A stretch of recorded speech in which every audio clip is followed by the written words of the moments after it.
26 जनवरी के दिन कुछ उत्पात हुआ था लाल किले के बारे, उसके बारे में क्या कहना चाहेंगे?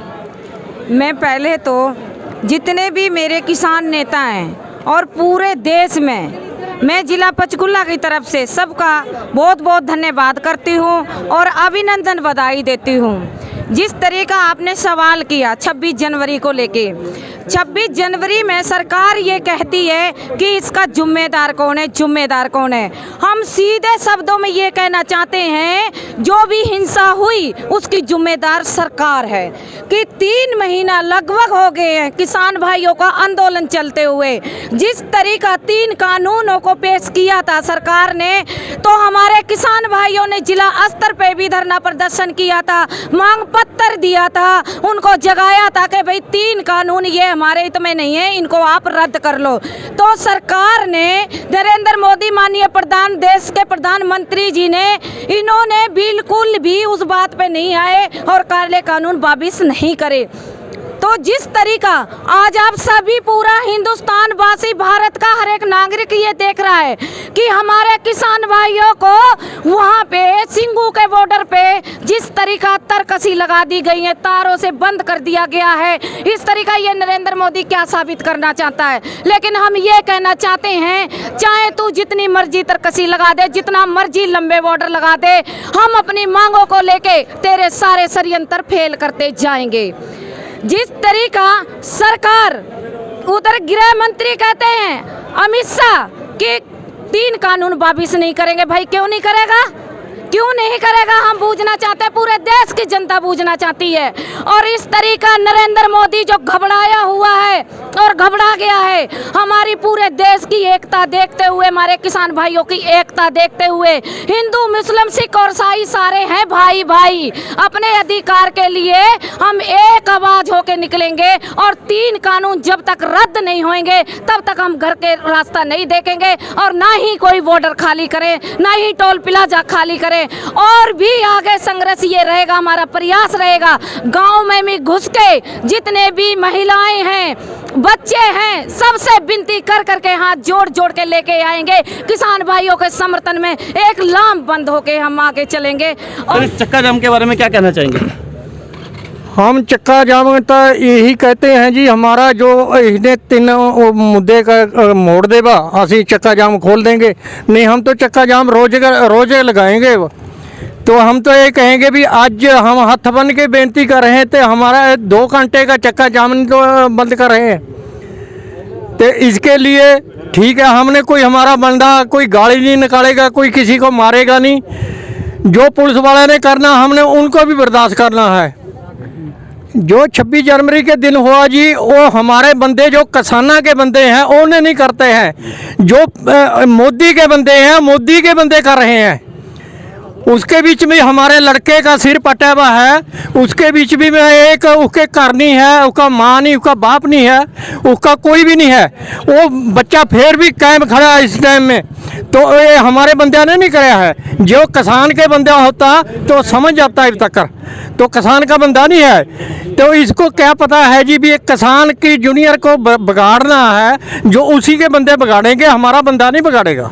सर, किसान आंदोलन को लगभग 2-2.5 महीने हो चुके हैं और डेली कोई ना कोई आवाज़ उठ रही है। क्या सरकार तक इनकी आवाज़ नहीं पहुंच रही है? सरकार सुनना नहीं चाहती है? सरकार नहीं सुन रही जी, नहीं सुन रही।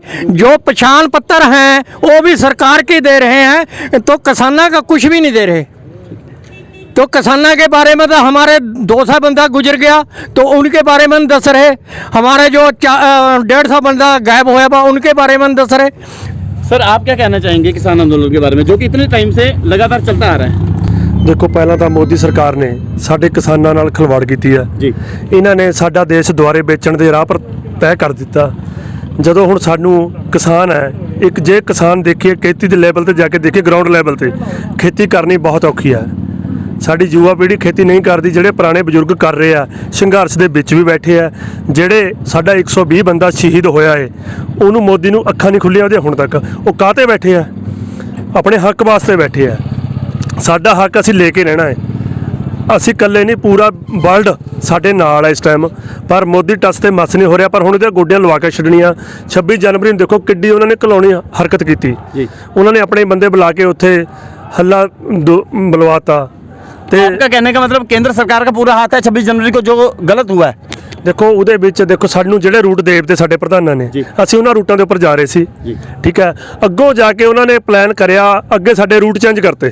ਰੂਟ ਚੇਂਜ ਹੋਣ ਤੋਂ ਬਾਅਦ ਪਬਲਿਕ ਭੜਕ ਗਈ ਜੀ। ਵਿੱਚ ਕੁਝ ਸ਼ਰਾਰਤੀ ਅੰਸ਼ ਵੜ ਗਏ। ਜੀ। ਉਹਨਾਂ ਨੇ ਸ਼ਰਾਰਤ ਵੜਨ ਦੇ ਕਾਰਨ ਵੀ ਅਲੱਗ-ਅਲੱਗ ਰਸਤੇ ਪੈ ਗਏ। ਜੀ। ਜਿਹੜੇ ਮੇਨ ਸਾਡੇ ਵਲੰਟੀਅਰ, ਜਿਹੜੇ ਮੇਨ ਸਾਡੇ ਜਥੇਦਾਰ ਸੀ, ਜਿਹੜੇ ਆਗੂ ਲੱਗੇ ਹੋਏ ਸੀ, ਉਹਨਾਂ ਤਾਂ ਸਾਨੂੰ ਚੈਨ 'ਚੋਂ ਤੋੜਤਾ। ਕੁਝ ਸ਼ਰਾਰਤੀ ਅੰਸ਼ ਚਲੋ ਕਰਦੇ ਵੀ ਹੁੰਦੇ ਆ, ਪਰ ਫਿਰ ਵੀ ਅਸੀਂ ਉਹਨਾਂ ਨੂੰ ਵੀ ਸਲੂਟ ਕਰਦੇ ਵੀਰਾਂ ਨੂੰ ਜਿਨ੍ਹਾਂ ਨੇ ਸਾਡਾ ਮੋਰਚਾ ਸਿਰੇ ਲਾਇਆ। तो सर सरकार से क्या कहना चाहेंगे कि कब ये आंदोलन खत्म होगा, क्या सरकार ऐसा स्टेप उठाए तो? ਅਸੀਂ ਸਰਕਾਰ ਨੂੰ ਅੱਜ ਵੀ ਉਹਦੇ ਪੈਰ ਫੜਨ ਨੂੰ ਤਿਆਰ ਹਾਂ। ਅਸੀਂ ਜਿੰਨੇ ਸਾਡੇ ਕਿਸਾਨ ਭਾਈ ਜਾਂ ਹੋਰ ਮਜ਼ਦੂਰ ਜਿੰਨੇ ਵੀ ਵਰਲਡ ਲੈਵਲ ਤੇ ਉੱਤੇ ਬੈਠੇ ਆਏ ਵੇ, ਅਸੀਂ ਸੁੱਖੀ ਸੰਦੀ ਆਪਣੇ ਘਰ ਨੂੰ ਆ ਜਾਣ। ਜੇ ਸਰਕਾਰ ਕਹੋਗੇ ਅਸੀਂ ਹੱਥ ਬੰਨ੍ਹ ਕੇ ਉਹਨਾਂ ਦੇ ਪੈਰ ਫੜਨ ਤੱਕ ਵੀ ਤਿਆਰ ਹੈ। ਅਸੀਂ ਕਿਸੇ ਦਾ ਪੁੱਤ ਮਰਵਾਉਣ ਨੂੰ ਯਕੀਨ ਨਹੀਂ ਰੱਖਦੇ। ਸਰਕਾਰਾਂ ਸਾਡੇ ਪਰ ਖਿਲਵਾੜ ਕਰ ਰਹੀਆਂ ਹੈ। ਅਸੀਂ ਇਹ ਕਹਿੰਦਾ ਵੀ ਖੁਸ਼ੀ ਸਰਕਾਰ ਇਹ ਕਾਨੂੰਨ ਰੱਦ ਕਰਨ। ਜਿਹੜੇ ਬੰਦੇ ਮਜ਼ਦੂਰ ਸਾਡੇ ਉੱਥੇ ਬੈਠੇ ਆ ਜਾਂ ਕਿਸੇ ਵੀ ਪਾਰਟੀ ਤੋਂ ਕਿਸੇ ਵੀ ਸਟੇਟ ਤੋਂ ਆਏ ਬੈਠੇ ਆ, ਖੁਸ਼ੀ ਆਪਣੇ ਘਰ ਜਾਣ, ਆਪਣੇ ਪਰਿਵਾਰਾਂ 'ਚ ਜਾਣ। ਅੱਜ ਦੇਖੋ ਤੁਸੀਂ 70-72 ਦਿਨ ਹੋ ਗਏ ਤੇ ਉੱਥੀ ਪ੍ਰੋਟੈਸਟ ਤੇ ਲੱਗੇ ਹੋਏ ਆ, ਬੰਦੇ ਮੁੜੇ ਨਹੀਂ ਘਰ ਨੂੰ। ਉਹ ਮੁੜੂਗੇ ਵੀ ਕਿਵੇਂ ਜੇ ਜਿਹੜੇ ਆਉਂਦੇ ਆ ਉਹ ਦੁਆਰਾ ਫਿਰ ਉੱਥੇ ਪਹੁੰਚ ਰਹੇ ਆ। ਹੁਣ ਸਾਡੀ ਅਪੀਲ ਇਹੀ ਹੈ ਵੀ ਜਿੰਨੇ ਵੀ ਬੰਦੇ ਨਹੀਂ ਗਏ ਉਹਨਾਂ ਨੂੰ ਸਾਡੀ ਅਪੀਲ ਹੈ ਵੀ ਉੱਥੇ ਪਹੁੰਚੋ ਤੇ ਆਪਣੇ ਬਜ਼ੁਰਗਾਂ ਦੇ, ਜਿਹੜੇ ਸਾਡੇ ਬਜ਼ੁਰਗ ਉੱਥੇ ਬੈਠੇ ਆ, ਜਿਹੜੇ ਜਥੇਬੰਦੀਆਂ ਨੂੰ, ਜਿਹੜੀ ਜਥੇਬੰਦੀ ਨੂੰ ਬੰਦਾ ਲੀਡ ਕਰ ਰਿਹਾ, ਉਹਨਾਂ ਦੇ ਪਿੱਛੇ ਲੱਗ ਕੇ ਉਹਨਾਂ ਦੇ ਨਾਲ ਰਹਿ ਕੇ ਚੱਲਣਾ ਹੈ। ਕੋਈ ਹੁੱਲੜਬਾਜ਼ੀ ਨਹੀਂ ਕਰਨੀ, ਕਿਸੇ ਦੇ ਬਕਾਵੇ 'ਚ ਨਹੀਂ ਆਉਣਾ। ਜੋ ਸਾਡੀ ਪ੍ਰਧਾਨ ਉੱਥੇ ਦੇ ਕਿਸਾਨ ਵਿੰਗ ਦੇ ਕਹਿ ਰਹੇ ਆ ਤਾਂ ਉਹਨਾਂ ਦੇ ਨਾਲ ਜੋ ਉਹ ਆਰਡਰ ਦਿੰਦੇ ਆ ਉਹਨਾਂ ਦੇ ਆਰਡਰਾਂ ਤੇ ਹੀ ਰਹਿਣਾ ਹੈ। सर किसान भाइयों के साथ साथ में किसानों की गृहिणियां भी साथ में हैं और उनको भी 2.5-3 महीने हो चुके हैं दिल्ली हाईवे पर बैठे हुए और वो अपना परिवार छोड़े बैठे हैं। सर उनके बारे में क्या कहना चाहेंगे? ਦੇਖੋ ਜਦੋਂ ਸਾਡੇ ਬਜ਼ੁਰਗ ਧਰਨੇ ਤੇ ਬੈਠ ਗਏ ਫਿਰ ਅਸੀਂ ਵੀ ਘਰਾਂ ਕੀ ਕਰਨਾ? ਬੱਚੇ ਸਾਡੇ 5-5 ਸਾਲ ਦੇ ਬੱਚੇ, ਜਿਹੜੇ 4-4 ਸਾਲ ਦੇ ਬੱਚੇ ਆ ਨਾ, ਉਹਨਾਂ ਦੇ ਕਿਸੇ ਦਾ ਦਾਦਾ ਹੈ, ਕਿਸੇ ਦਾ ਪੋਤਾ, ਕਿਸੇ ਦਾ ਦੋਤਾ, ਉਹ ਸਾਡੇ ਨਾਲੋਂ ਵੀ ਵੱਧ ਤਾਂਗ ਆ ਉਹਨਾਂ 'ਚ ਵੀ ਸਾਨੂੰ ਵੀ ਉੱਥੇ ਲੈ ਕੇ ਚੱਲੋ ਵੀ ਅਸੀਂ ਵੀ ਮੋਦੀ ਦੇ ਖਿਲਾਫ ਡਟ ਕੇ बैठांगे। धन्यवाद जी। प्रधानमंत्री 135 करोड़ लोगों के प्रधानमंत्री हैं, पूरे देश के प्रधानमंत्री हैं। उन्होंने हर एक की बात सुननी चाहिए, किसानों की भी बात सुननी चाहिए। बिल्कुल वो सुन नहीं रहे। एक बार कहा था वे, मैं एक कॉल दूर हूँ, अब तक उसका कोई जवाब नहीं आया। वो फ़ोन कहाँ गया? अब इंटरनेट बंद हो गया है हरियाणा के अंदर। सर उसके बारे में क्या कहना चाहेंगे? ਦੇਖੋ ਸਰਕਾਰਾਂ ਬਹੁਤ ਬੜੀਆਂ ਘਲਾਉਣੀਆਂ ਹਰਕਤਾਂ ਕਰ ਰਹੀ ਹੈ। ਜਿਹੜੇ ਬੈਰੀਗੇਟ ਉਰੇ ਲਾ ਰਹੇ ਆ ਉਹ ਬੰਦੇ ਪ੍ਰੋਟੈਸਟ ਤੇ ਬੈਠੇ ਆ, ਸ਼ਾਂਤਮਈ ਬੈਠੇ ਆ। ਜਿਹੜੀਆਂ ਇਹ ਕਿੱਲਾਂ ਬੈਰੀਗੇਟ ਲਾ ਰਹੇ ਆ ਬਾਰਡਰਾਂ ਤੇ ਲਾਉਣ, ਜਿਹੜੇ ਸਾਡੇ ਫੌਜੀ ਵੀਰ ਸ਼ਹੀਦ ਹੋ ਰਹੇ ਆ ਉਹਨਾਂ ਵਾਸਤੇ ਲਾਉਣ, ਉੱਥੇ ਲਾਉਣ ਬੈਰੀਗੇਟ, ਉੱਥੇ ਲਾਉਣ ਕੰਡੇ ਵਾਲੀ ਤਾਰ ਵੀ ਉੱਧਰ ਤੇ ਦੁਸ਼ਮਣ ਸਾਡੇ ਜਿਹੜੇ ਆ ਅੰਦਰ ਨਾ ਵੜ ਸਕਣ। ਇਹ ਕਿਹੜੇ ਕੋਈ ਸਾਡੇ ਦੁਸ਼ਮਣ ਹੈ? ਇਹ ਕਿਹੜੇ ਕਿਸੇ ਦੇ ਖਿਲਾਫ ਕੋਈ ਮੋਰਚਾ ਖੋਲ੍ਹਿਆ ਵਾ? ਇਹ ਸ਼ਾਂਤਮਈ ਬੈਠੇ ਆ, ਸ਼ਾਂਤਮਈ ਪ੍ਰੋਟੈਸਟ ਕਰ ਰਹੇ ਆ। ਕੋਈ ਕਿਸੇ ਦਾ ਨਹੀਂ, ਸਾਰੇ ਆਪਣਾ ਹੱਕ ਵਾਸਤੇ ਬੈਠੇ ਆ। सर ये बैरिकेड की बात करें तो बैरिकेड यहाँ पर जो प्रोटेस्ट करने के लिए आपका साथ देने के लिए आ रहे हैं उनके लिए भी बैरिकेड लगा दिए गए हैं। सर उसके बारे में क्या कहेंगे? ਦੇਖੋ ਜਿਹੜੇ ਸਾਡੇ ਪੁਲਿਸ ਕਰਮਚਾਰੀ ਵਰਦੀਆਂ ਦੇ ਵਿੱਚ ਖੜੇ ਆ, ਥੋੜੇ ਜਿਹੇ ਸਰਕਾਰ ਦੇ ਬੰਨੇ ਹੋਏ ਨੁਮਾਇੰਦੇ ਆ, ਪਰ ਉਹਨਾਂ ਦੇ ਮਨ ਦੇ ਵਿੱਚ ਸਾਡੇ ਪ੍ਰਤੀ ਬਹੁਤ ਪਿਆਰ ਹੈ।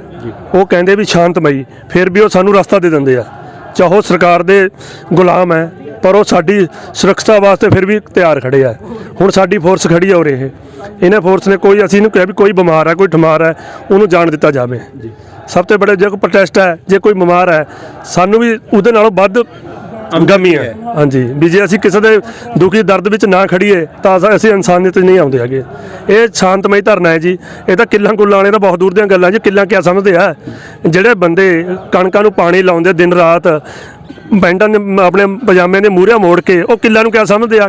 ਕੰਡਿਆਂ ਵਿੱਚ ਤਾਂ ਤੁਰ ਰਹੇ ਆ, ਉਹ ਰਾਤ ਨੂੰ ਸਭ ਸਾਰਾ ਮੰਡੀਆਂ 'ਚੋਂ ਨਿਕਲਦੇ ਆ। ਉਹ ਕੰਡਿਆਂ ਨੂੰ 15 ਮਿੰਟ ਦੱਸੋ ਸਾਨੂੰ, ਮੋਦੀ ਸਰਕਾਰ ਇੱਕ ਵਾਰ ਕਹਿ ਦੇਵੇ ਜਿਹੜੇ ਕਿੱਲਾਂ ਲਾਈਆਂ 5 ਮਿੰਟ ਬਾਅਦ ਤੁਹਾਨੂੰ ਦਿਖਾ ਦੇਵੇ ਜੇ ਕਿੱਲ ਵੀ ਮਿਲ ਜਾਵੇ ਤੁਹਾਨੂੰ। धन्यवाद जी।